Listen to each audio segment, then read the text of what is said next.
Welcome back to Arizona Side-by-Side Project. I'm Jeff Horgy, and I've got a special one for you today that I've been super excited about putting together, and it's all about these accent lights. So check this out. I'm going to show you guys how you can add these kind of lights to your ride for super cheap.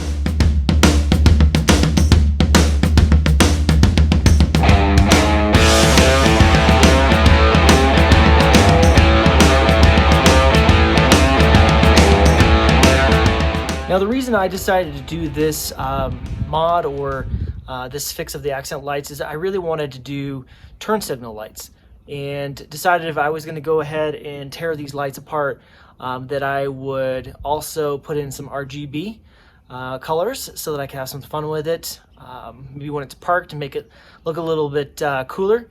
So I'm going to show you guys how I put this together with super cheap materials, so that you guys don't have to spend some of the larger prices out there for some of the other ways that you can do this. So let's take a look at some of the things you're going to need. I got these lights off of Amazon for super cheap, $17 for what you see here. You're going to need 2 of these kits, ultimately, is what I found. And it comes in, these lights come already in this kind of silicone housing here, with a little bit of tape or 3M tape on the backside, which, you know, if you wanted to use these for just slapping on, you could, but I wanted to take it one step farther. So what you're going to need to do is you're going to need to cut these silicone jackets open and get the LEDs out of the inside here. And you'll have 2 of those. You're going to need 2 of these to fill up the light. They got quick disconnects right here, which is pretty nice. And both of them go into the same control box. And the wires you have over here are going to be obviously power and ground. And these 2 here are going to be for connecting to power of your left and right turn signal switch. So once these connect power, it will override what's on whatever color is on these, and it'll be a really cool motion that goes down these lights for turn signal. So they're dual purpose. And it comes with a little remote. You can buy more expensive ones that have Bluetooth. This one's all in some sort of different language, but it's pretty easy to figure out. The other thing that you're going to need is you're going to need some clear silicone to make this watertight again, because we'll show you here in a minute what's going to happen for taking the headlights off and getting access to them. So we're going to need some of this, which I picked up at AutoZone, clear RTV silicone. This works great, putting it back together. Okay, first step in this process is we got to get the front end off of this machine. And I've made a previous video that I'll link to up here that shows how to take this off. So what we're going to do is we're going to jump straight to the portion where we're going to remove the headlight or the accent light from the light assembly. Okay, now that we got the front assembly off, we're going to want to take out the light assembly here. And the way to do that, you're going to remove a screw right here. You're going to remove this screw right here. And then you're going to remove this screw right here. These 2 bottom ones here are a torque 30. Right here, torque 30. And this one up here was, I believe, a torque 15. Now we've got our light assembly out, and our goal is to take off this piece right here. So I'm going to show you, there's only 3 bolts that hold this down. There's going to be one right here, one right here, and then one at the end here. So I'm going to flip this over so you can kind of get an idea of what you're looking for on the back side. So it's going to be this one right here, and then all the way over here, you're going to do this one. And those are torque 15s, and this should come right off. Now that we have this free, we need to separate these 2 pieces, and there's an adhesive that's in here. So we're going to go throw this in the oven, believe it or not.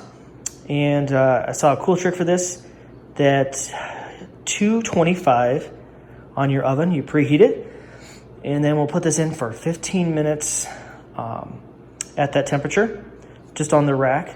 And when we pull it out, it'll be hot, so make sure you have gloves on, and we'll start prying this apart.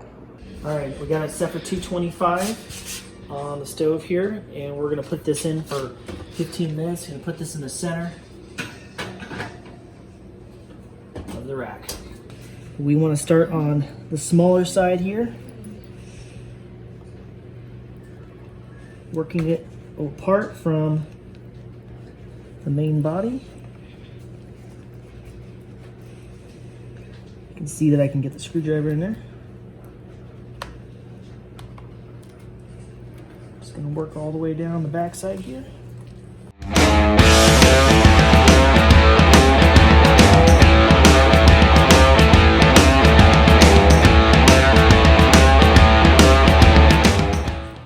And there we go. One note, when taking this off, make sure that these ports right here are really cleaned out of the silicone or the gasket that was in there, so that when you reinsert this top diffuser here, these little fins here, it's real tight clearance in here with the LEDs, so it sits a lot better if you cut out those areas and make sure that there's nothing going to be hanging up on them, and then it'll fit right back together. So once you get all the hardware out here, I keep the hardware just in case I want to go back to stock. And that's kind of the nice thing about this setup, is you could take it all out and go back to stock if you want. So let's talk a little bit about how you set up this wiring for the light. They come in longer strips, obviously, that you take out, and you can cut right on these lines, which is pretty awesome. One of the things you're going to need to make sure to pay attention to is this arrow. This needs to be heading away from the power source. So as an example here, the two that came in the kit, I use those as a starting point because they're already soldered and they have some protection over them. So you can see the arrows going this way. You're going to want technically three strips cut with one microchip.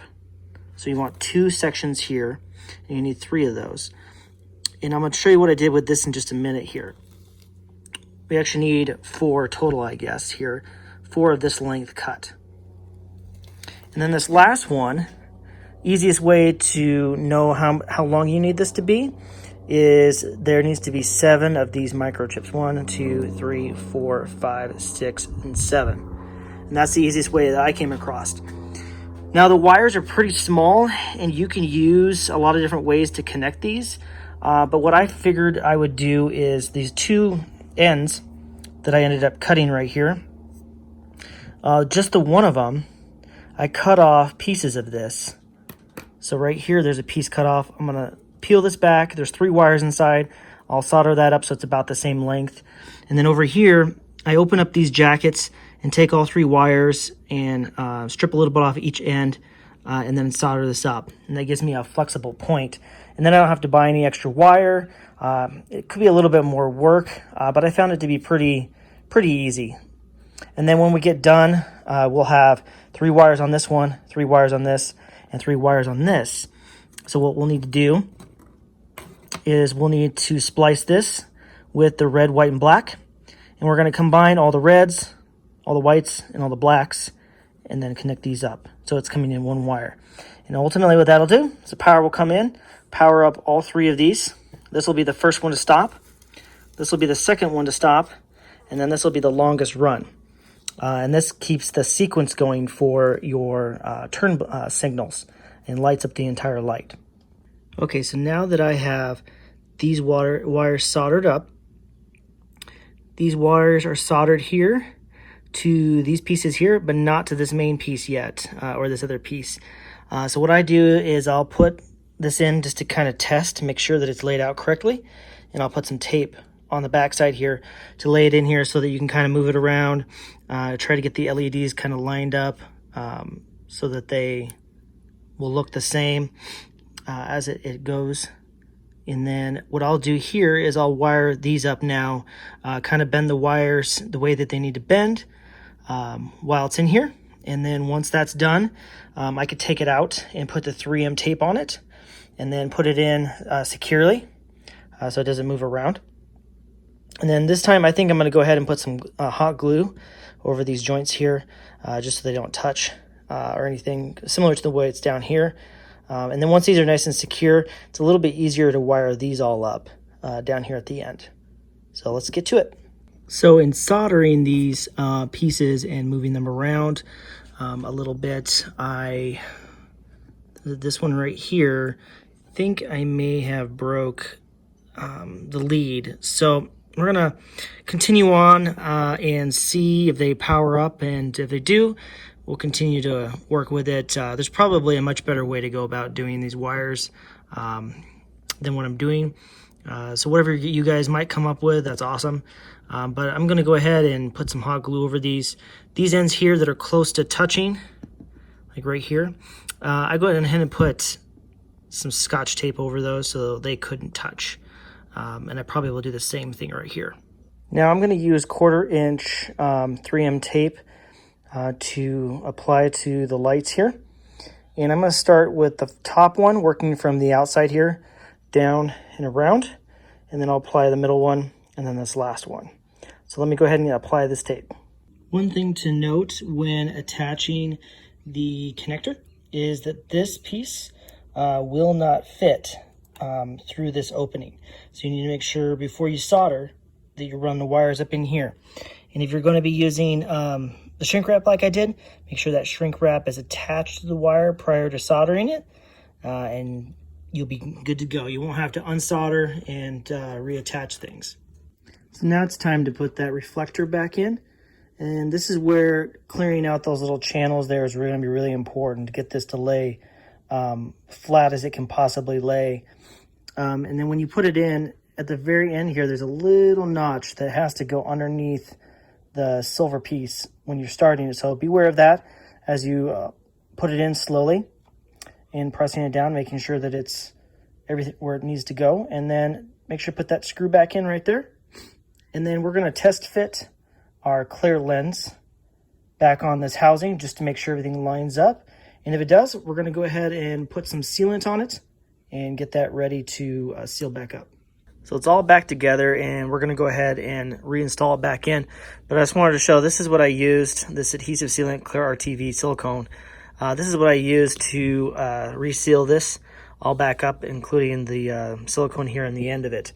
And this stuff I got at AutoZone, I believe it was.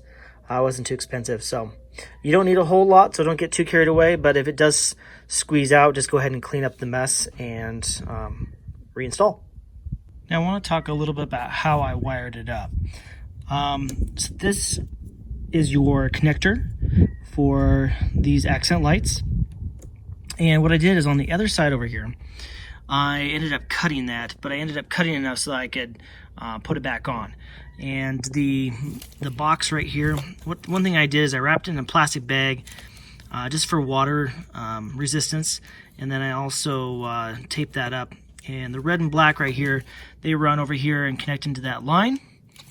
And then we have from here the main cord going over here to this accent light. And then the other cord available over here is connected up to this accent light. So we don't need to cut this side because we've already got it tapped into the power. I thought about using 2 control boxes, one for this side and then one for this side. However, I'd have 2 remotes that you could turn off and do different things differently on the lights, but I didn't really want to do that. So I decided to stay with 1 box, and the nice thing about that is that I'll have another box and a couple other LED strips in case I have a failure. I could always replace these. So next we just got to put the light back together and put the front on, and then we're all done.